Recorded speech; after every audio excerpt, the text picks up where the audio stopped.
Neil Cuckman admits to not only knowing but being complicit in the DMCA takedown of leaked Last of Us Part 2 material. Greg Miller admits and confirms that the demo that the press and media were given to play was actually manipulated as well to make it look as if Joel Miller was alive during the game when he had been dead for a long time. And The Last of Us Part 2 becomes the biggest exclusive selling title in PlayStation 4's history after a very misleading advertising campaign. We got a lot to have a chat about in this video. Hi everyone, it's Az here from HeelvsBabyface. Oi. So, Greg Miller, he's a good little soldier for the games industry. I mean, he had Pete Hines on not so long ago, didn't he? Pete Hines, who came to have a good cry on his shoulder. And Greg was really nice to him, you know? He asked him a question, and in some instances, answered his own question for himself.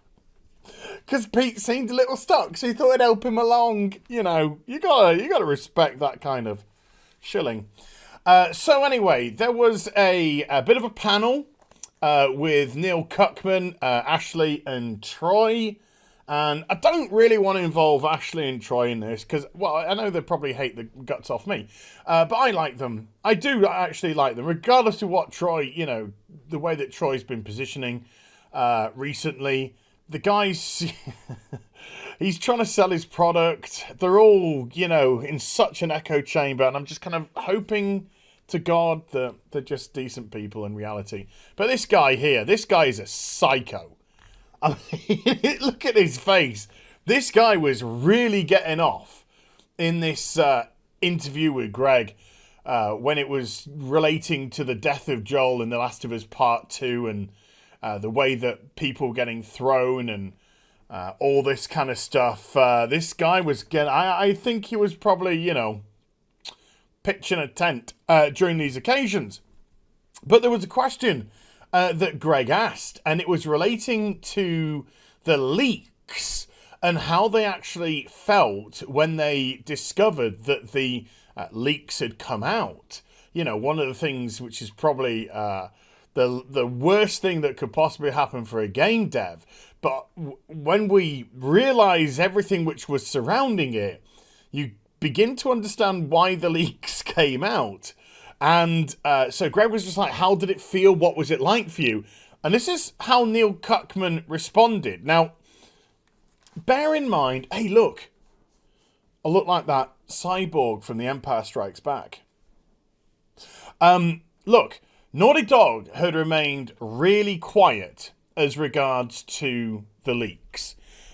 People like myself who were actually a victim of them, we said that there is no way that the hierarchy in Naughty Dog didn't know what Sony and Musso were doing as regards to the copyright strikes. Then we had the Angry Joe video where he said he spoke to his people at Naughty Dog and they didn't have a clue what was going on. And he didn't come to people who had actually been struck with the copyright strikes, and we could have shown you it was coming from Sony. And coming from Sony, there has to be some sort of communication, shall we say, with Naughty Dog as regards to this. So when asked about how it felt when the leaks came out, this is how Neil Cuckman responds.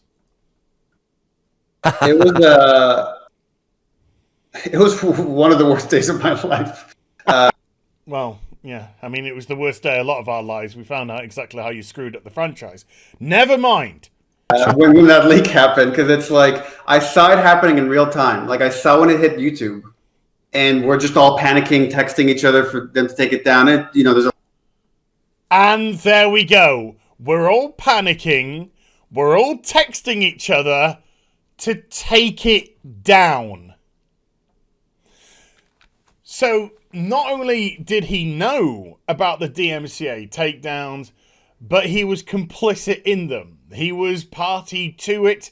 He was texting people, communicating with them to frantically have the material pulled down.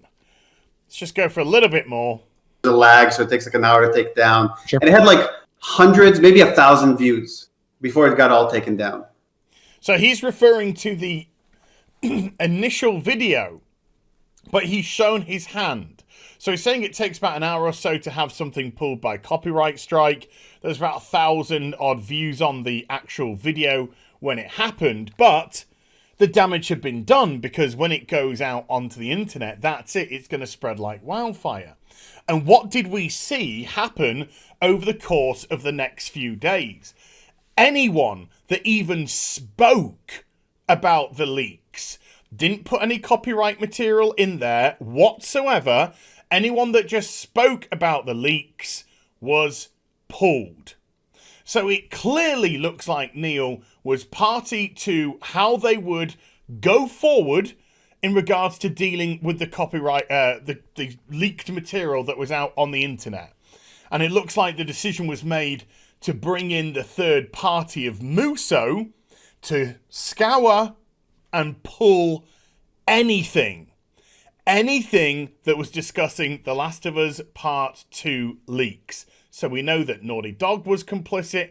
We know that Sony and Musso, of course, were complicit by the actual strikes themselves. And bearing in mind, nothing that people did discussing them was breaching copyright or breaching fair usage. Even fair usage of product which hadn't been released, it's still covered under fair use.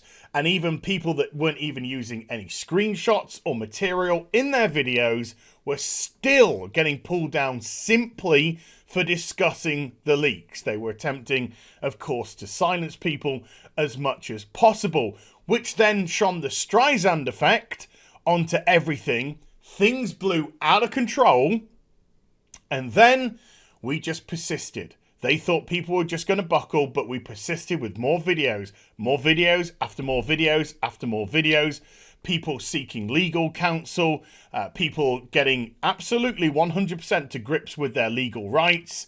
And eventually Sony just went, screw it, release it all. Release all of those channels. We've probably done too much damage as it is. We've got to try and let the last month or so, let people forget about it, let them move on to something else, which is how the normal cycle works when it comes to things like this. It's normally a hot topic for 2 or 3 days, and then boosh, something else will happen, something else will come along.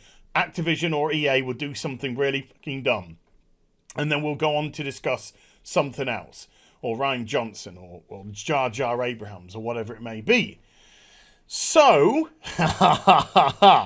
we know that he was involved. Then Greg Miller later on is discussing when the press were given a proportion of the game to play as a demo, and he stresses that it ends with the hand going around Ellie's face, and then when Ellie turns around, there's Joel saying, "You don't think I'd let you do this on your own," which is what the public saw in the trailers of the game. And then Greg said when he played the actual game itself, he was confused because he realized at the very beginning, Abby and Joel team up. So he thought that, oh, is Abby going to stick with you throughout the course of the whole game? And then she's revealed at the end and that's how it's going to go. No. He goes and she goes and kills him a couple of hours in. And then that part in the game itself where the hand goes around Ellie's mouth, turn around, it's Jesse. A nice, underdeveloped nothing of a character. No, that's unfair. I'm going to call him Sperm Donor Jesse, because it seems that Jesse's only use in The Last of Us Part 2 was to deposit his sperm into Dina so that Ellie and Dina could have their nice family together. Yep. So we know that they manipulated it for the press. Now then, we could say, and you'd be fair to argue, that's fine. You don't want to give it away to the press, of course. You don't want to, see, yeah, if you give them a little bit of a couple of back alleyways to go down that don't exist in the game, so you don't give away the plot in case something slips out. I understand that. But we know, of course, that when they did their advertising campaign to the masses, they were using material of Joel from flashbacks, and they aged up Joel to make it look like he was alive at that point in the game. But he wasn't, because it was in some past time, a flashback to another time, another part of story, and in the actual game itself, Joel was de-aged.